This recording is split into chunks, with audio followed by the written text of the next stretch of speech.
Well, the First Amendment prohibits the establishment of a state religion in this country. Of course, these days that law is usually used to stop prayers at football games and other dangerous expressions of faith like that.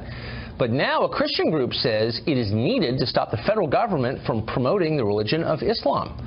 According to the Christian Action Network, the Department of Education is funding educational materials about Islam distributed by PBS that are just thinly veiled propaganda for the faith of Muhammad, peace be upon him. The Department of Education spokesman told us the department does not fund nor encourage the use of particular curriculum. One wonders what exactly they do, and instead that's a strictly state and local issue. However, the PBS website clearly states that classroom lessons are funded by the Department of Education.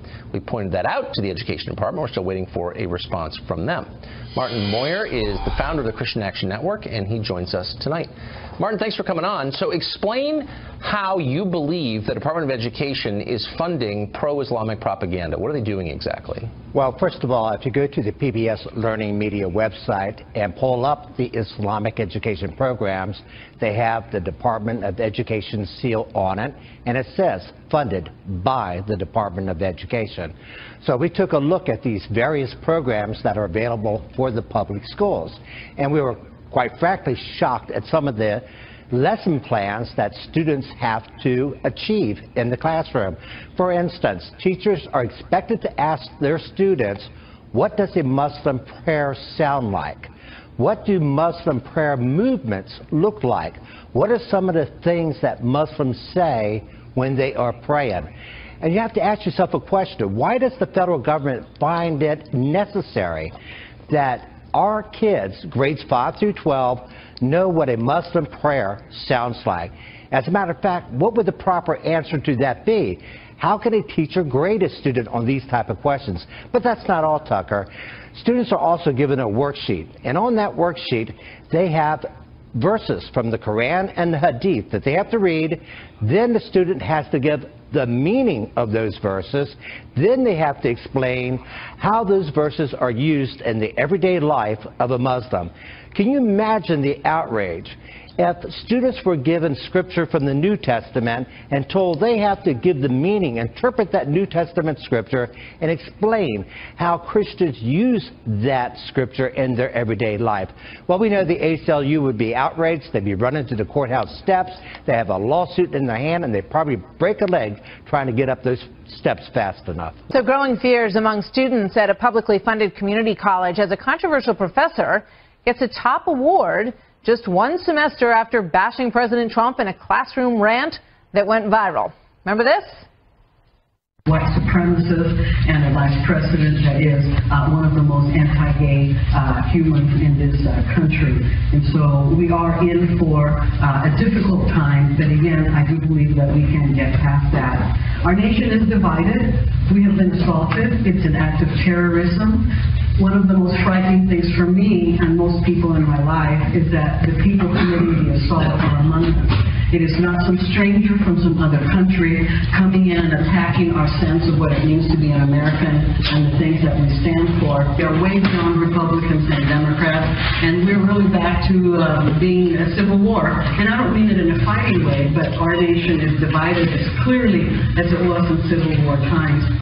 When I first heard what Olga said on that video, I was outraged. And when I heard that she had accepted and was nominated for the Faculty Member of the Year award by a committee of just 10 faculty, staff, and administrative officials at our college, not by any students, I was outraged, and I still am.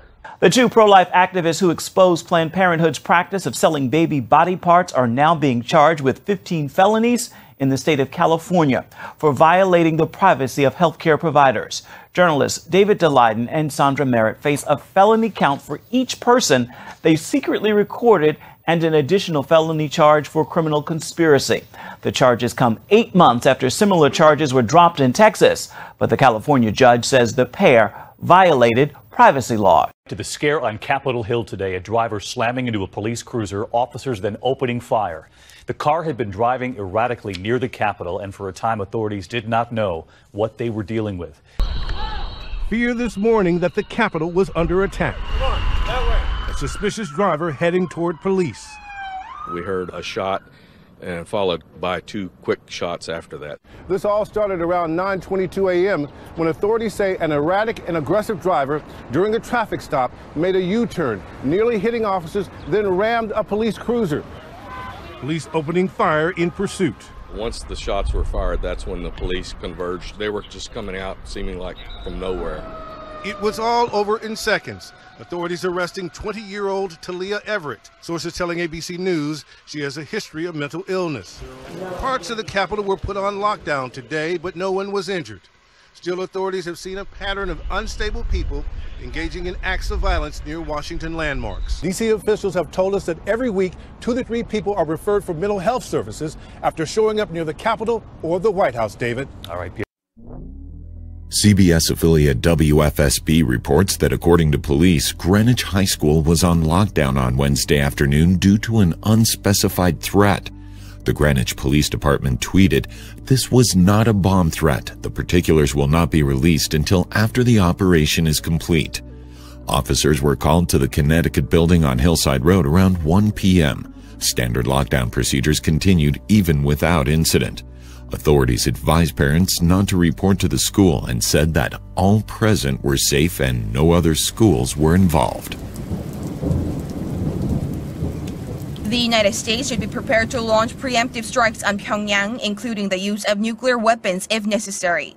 This is what former CIA Chief James Woolsey said in an op-ed piece in the Hill newspaper, accusing the U.S. media of underestimating the threats posed by the regime. Woolsey, who was director of the CIA during the Clinton administration, warned that if the North uses a warhead-triggered electromagnetic pulse, it could kill 90% of Americans. Listing the diverse scenarios of North Korea delivering nuclear weapons, Woolsey claimed it could attack the U.S. with a missile, a bomb-laden freighter, or even a suicide terror mission. Reflecting the seriousness of North Korean threats, the U.S. House Foreign Affairs Committee on Wednesday passed legislation and a resolution on dealing with the regime.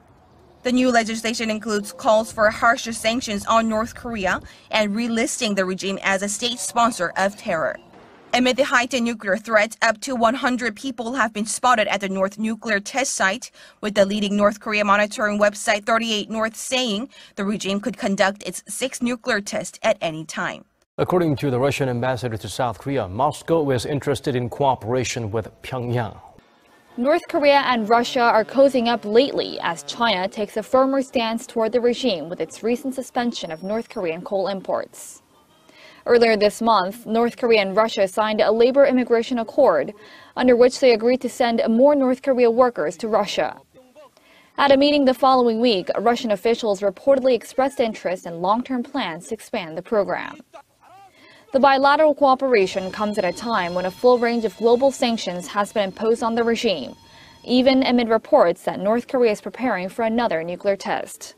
Moscow has been vocal against limits in the latest UN resolution on North Koreans working overseas, with Russian officials saying sanctions must not affect North Korean people's lives.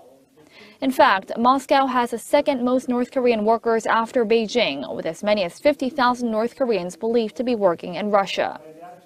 The U.S. State Department has raised concerns about North Korea's export of labor, saying it generates a significant amount of revenue for the North Korean government and facilitates the development of the North's illicit nuclear missile programs.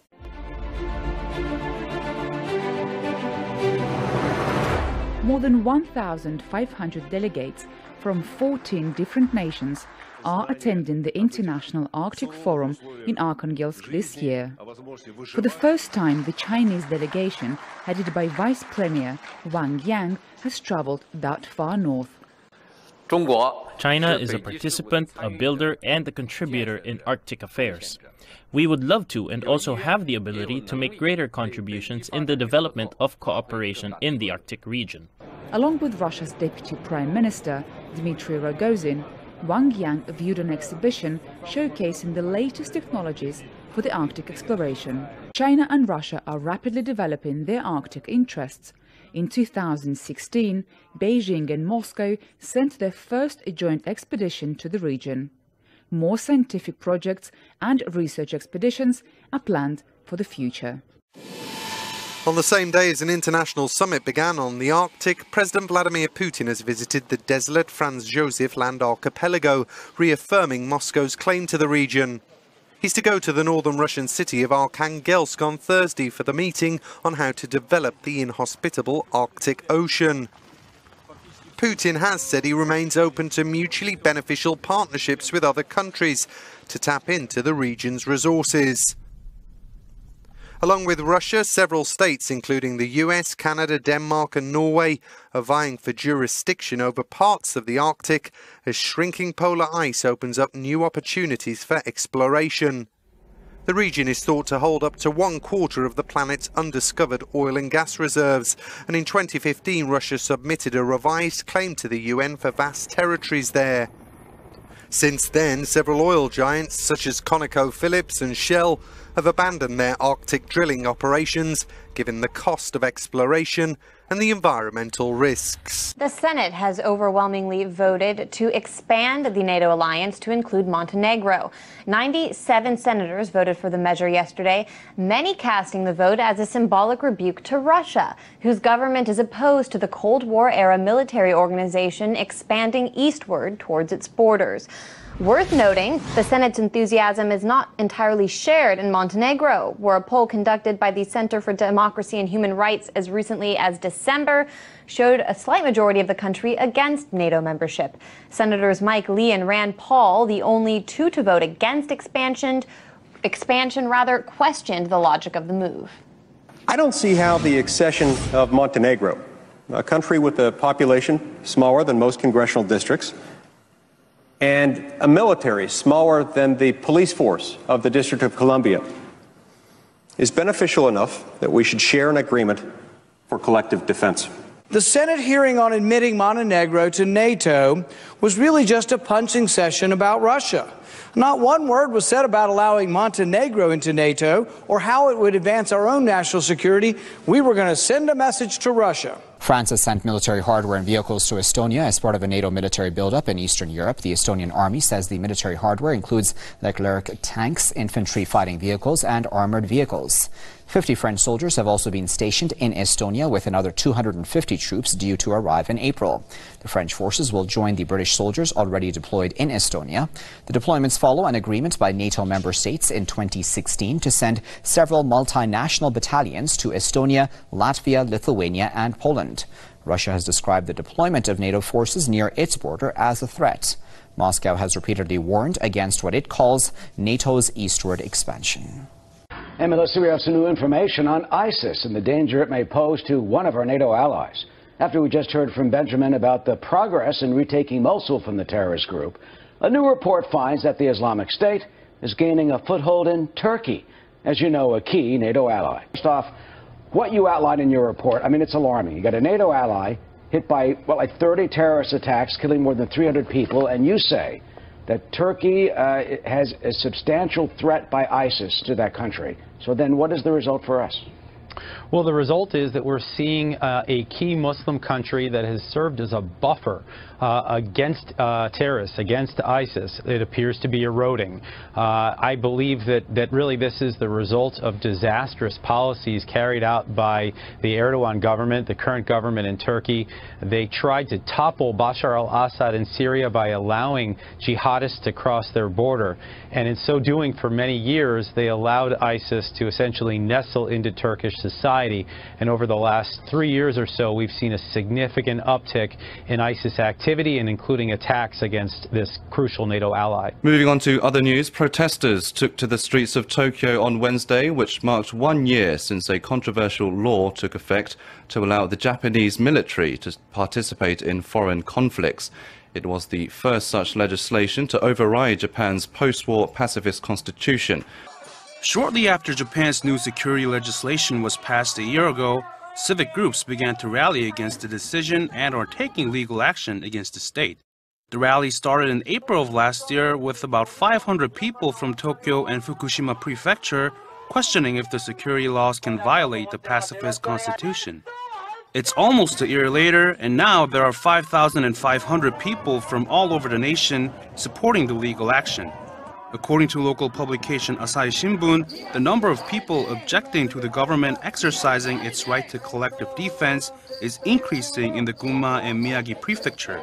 They have called the new laws war legislation, highlighting concerns the nation could either enter or be dragged into military conflicts.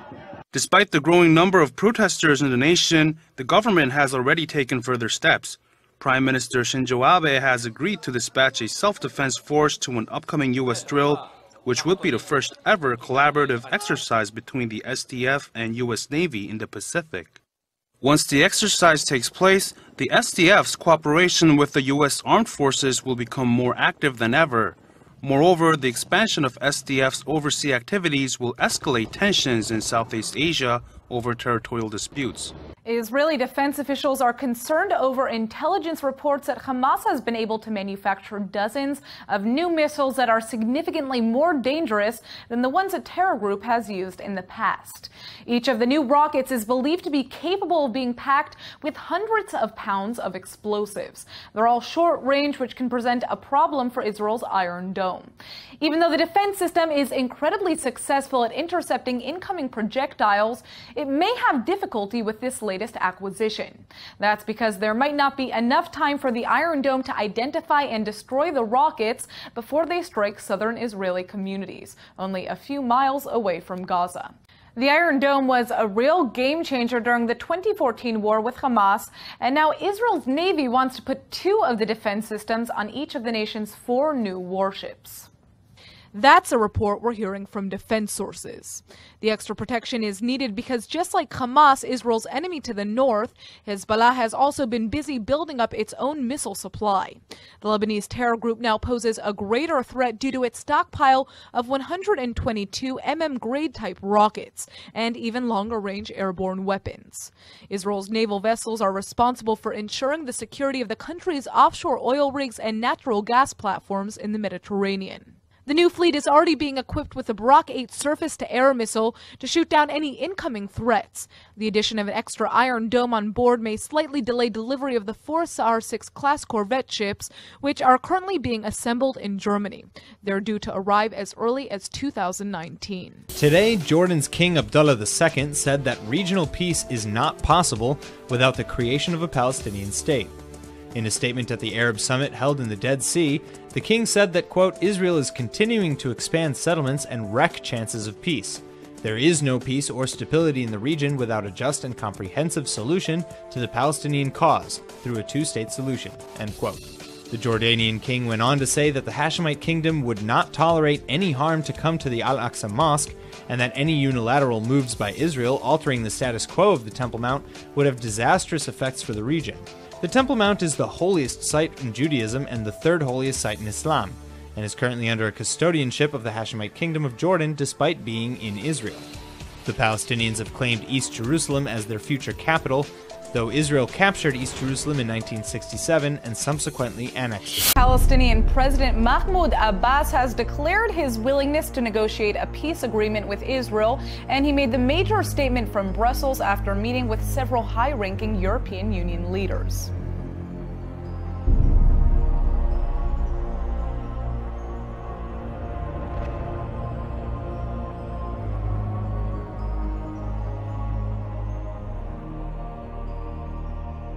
According to Israeli officials, the administration of United States President Donald Trump is currently gauging interest in a possible summit to be held this summer over the conflicts in the Middle East. The supposed conference to be hosted by the United States would unite Gulf Arab state leaders, the Palestinian Authority President Mahmoud Abbas, and Israeli Prime Minister Netanyahu, all under one roof for the first time. United States Special Representative for International Negotiations in the Middle East, Jason Greenblatt, said while attending the Arab League summit in Jordan that the time has come to make a deal, and that President Trump thinks a peace deal between Israel and the PA would reverberate positively through the region and the world. Breaking news, it is official. The UK's Brexit process has begun then. The EU President Donald Tusk received a letter signed by Britain's Prime Minister Theresa May, kick-starting what is to be a 2-year-long, hard-fought negotiation on the terms. Some 280 days after British voters decided to leave the European Union, the UK has formally invoked Article 50 of the Lisbon Treaty. So here it is, 6 pages. The notification from Prime Minister Theresa May triggering Article 50 and formally starting the negotiations. of the United Kingdom's withdrawal from the European Union. No turning back is what Prime Minister May told Parliament after Britain's EU ambassador handed the letter of notice to the President of the European Council. This is an historic moment from which there can be no turning back. Britain is leaving the European Union. We are going to make our own decisions and our own laws. The move triggers a 2-year period to negotiate the terms of the withdrawal before Britain will leave in late March 2019. This will include tough talks on trade, security and immigration, among numerous other issues. On the legislation side, the British government is set to publish the details of the Great Repeal Bill on Thursday, which will end the primacy of the EU law in the UK. The bill is expected to replace EU legislation with UK equivalents, after which the government will decide over a period of time which parts to keep, change or remove. Talks with EU countries are expected to begin by May or June. Any deals reached during these negotiations will have to be voted on by both the British and European parliaments and the European Council in Brussels. The 2-year timeline can be extended if all EU member nations unanimously agree, but such a scenario is considered unlikely. If nothing is agreed within the 2 years, then the UK will automatically leave the bloc and all existing EU deals will no longer apply to Britain. There's been fresh street violence underway. This is Paris right now. It's for the 3rd consecutive night that riot police have had to deal with rallies that have turned violent. It's an incredibly violent night yet again. The police are out in force. You may be able to see them just behind me. There are rows and rows of riot police. They're out again because what was meant to be a quiet vigil on Wednesday evening turned into huge clashes once again as protesters threw bottles, glass bottles, plastic bottles full of water, as well as throwing rubbish and Molotov cocktails towards the police. And the police have responded with not just tear gas tonight, but they've also been responding with pepper spray. Now, we were in the middle of some of those forays earlier on this evening, and we were actually pepper sprayed ourselves and had tear gas all around us, and I can tell you it is not a pleasant experience. Right now what's happening though is it does feel a little bit calmer, and we are seeing the police trying to move the protesters into particular areas to try and control the situation to prevent some of the more violent clashes we saw on Monday and Tuesday evening. But I just want to show you across the street here, Colin. You get a sense of how bad it is. All of this rubbish being thrown by the protesters as they've also been trying to move the rails which have tried to be damaging cars. It's really been a very nasty night here yet again. Elon Musk wants to download your brain. He's the entrepreneur behind Tesla cars and SpaceX, of course, but he's troubled by where artificial intelligence is leading humanity. So he's trying to stay one step ahead with an idea to implant our brains with computer chips. For some people, it's a sci-fi step too far. Not machine, not man, I'm more. Musk announced his project on Twitter, and the reactions came quick. It's hoped that this new technology might help combat eating disorders or depression and maybe the effects of Parkinson's disease, although obviously such operations on people's brains have their significant risks. Behind it all, though, is Musk's suspicions against AI. In 2015, he donated $10 million to a movement to stop artificial intelligence from turning against humans. It's a brotherhood. That's the simple reason why Kenneth Barnes says he stood in the rain to salute a passing funeral procession for a fallen soldier. Basically, that's what you're supposed to do. This photo, taken by a stranger from afar, shows Barnes paying his respects. And now he's receiving praise from strangers all over the country. And I know how it is to go through a tough time like that. And I really just did it just to make someone's day. That was it. In the non-stop rain, Barnes got out of his truck to salute a military veteran who had died. 5 to 15 seconds later, the rain went from pouring to like a slow drizzle. And as if Mother Nature was commending Barnes for his action. And as soon as I got back in the truck, it poured again, which was really cool. He didn't know the popular photo had been snapped until later. My phone was like going crazy. All because this soldier did what he said was normal, proving not all good deeds go unnoticed.